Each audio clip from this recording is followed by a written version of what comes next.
Hello, 7th and 8th grade Bobcats. Welcome back to another great week at the Helena Middle School. I hope everybody had a fantastic weekend. I cannot believe it. It is already May. We are out of school for the year next month. We got a little bit over a month left, I think 5 or 6 weeks. So let's buckle down. I know it's easy to let off the gas pedal this time of year, but it's so crucial that we finish all the way through. It's not how you start, it's how you finish in life a lot of times, and your 7th and 8th grade year is no exception.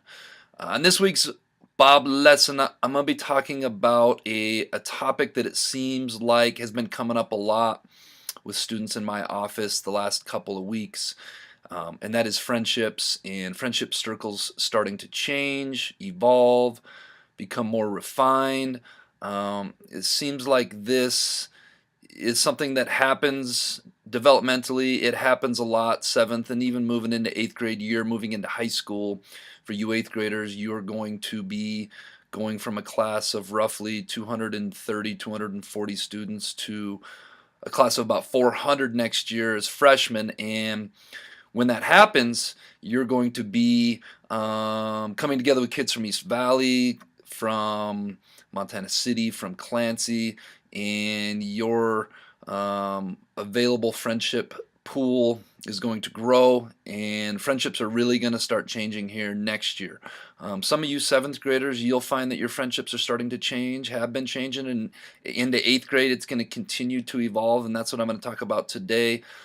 And the main message I want you guys to get today is that that's a normal part of growing up, and you got to embrace change and embrace your friendship circles changing, and ultimately hopefully be making friendship decisions that are going to be most beneficial for you and helping you reach the goals that you have set for yourselves. So let's get rock and rolling on this B.O.B lesson.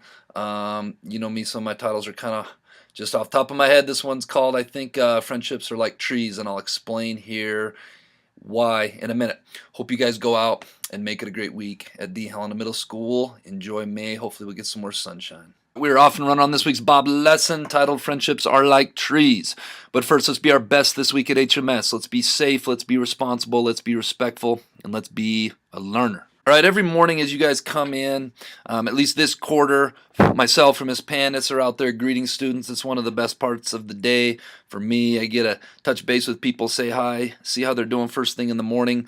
And it's also kind of an idle time for me where I kind of take in my surroundings and I look around.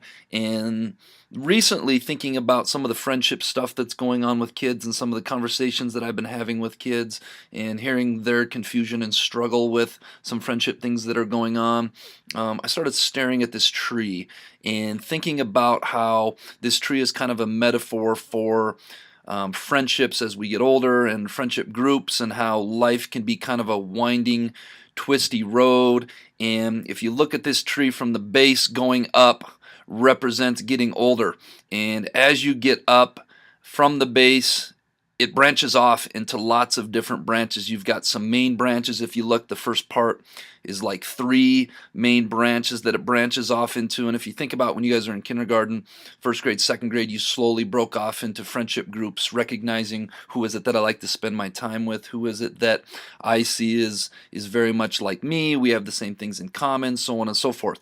And if you follow these branches up, you'll notice that as time goes on, there's more and more divides in the branches, more and more decisions to be made. And so I took this picture and kind of put some color to it, and my fingers are kind of big on my phone doing this on Snapchat, so bear with me here. But the representation that I was trying to have is that if say your friendship is somewhere on the main branch coming up here on the left, where the purple and the blue and the red are, and maybe those 3 colors represent you and a few different friends or your friendship group, what you'll find with is in time you all may be on the same branch for a little while, but eventually people are going to branch off and go their own ways. You can see the one on the red branches off to the left and ends up going on a series of decisions that are made, 4, 5,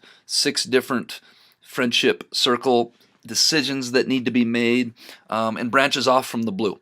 And maybe right now you are somewhere in the middle where all your friends are together, and now you're starting to have people branch off and start hanging out with different friendship circles or hanging out with different people, and you're red and you go left, and blue continues on and then branches off upward to the right. Purple branches off to the right, or another representation is over on this other side, with the yellow and the purple, or the lighter purple and the green, and maybe green branched off earlier. So I hope this is, for you visual learners, this is kind of a representation of what happens in life. And the cool thing about it is as you get older, your friendships become more refined, and you'll find that the closer you make it to the top, you're going to find that you're going to be surrounded by people that hopefully your friendships just get better and better. They're more true, they're more authentic. You have more in common. You share more of the same commonalities, values, interests, goals, so on and so forth. And this can be a good thing, but I know that it can be uncomfortable when your friends start hanging out with other people, or you want to start spending time with other people. And that's kind of what I wanted to hit on today, is that it is uncomfortable, but it is a natural part of getting older and moving from 6th to 7th to 8th grade to high school. If I think about my friendships now, I really don't even keep in touch with anybody on a regular basis from high school. All of my friends have evolved to people I've met in college, post-college, people that I referee with, people that are in education with me. I've met new friends since coming to HMS a year ago. And that is life. And as you get older, your friendships become more refined and they get better. All right, so a couple quick takeaways of what I just talked about. The takeaways are the messages I want you to leave this Bob lesson with today. First is friendships are constantly evolving. That can be for the better, that can be for the worst. As always with friendships, with any type of relationship, you have to constantly be putting effort, time, effort, and energy into it to keep it alive. It's like a campfire. You have to keep adding fuel to it or it's going to burn out. And sometimes we decide that we need to let some campfires burn out because people are going in a different direction than us, or we're going in a different direction than them. And that's what this evolution is all about.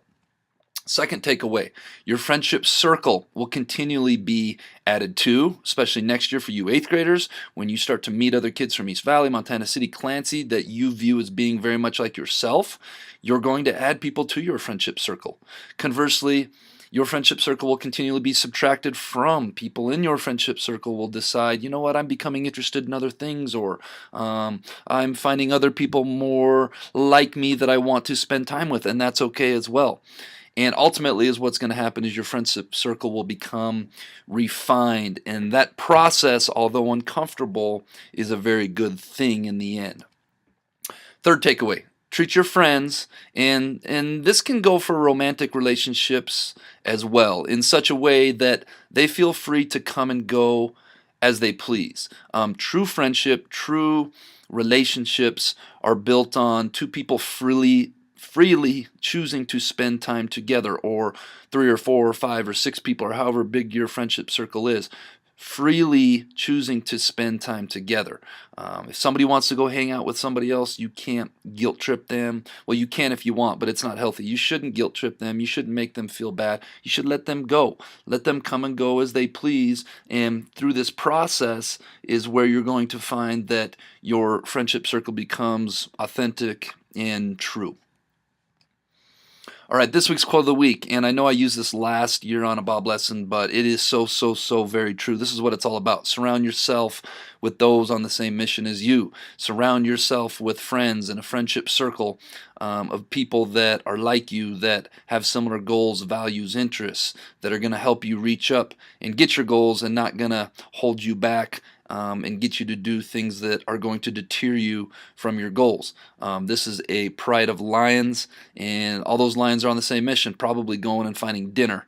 But it's a metaphor, and so surround yourself with those on the same mission as you, and know that that process is constantly evolving. It's constantly becoming refined.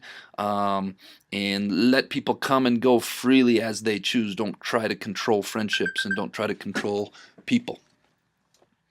All right, this week's Jellybean Question of the Week winners are Timothy Tamil, Morgan Edmondson, Jasmine Lindsay, Sapphire Ferguson, and Irene Eller. Come and see me after school for some jelly beans.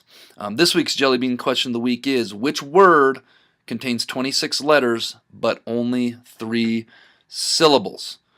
If you think you know the answer to this Jellybean Question of the Week winner, submit your answer by Friday at the latest. All right, 7th and 8th grade Bobcats. Let's go out and make it a great week at the Helena Middle School.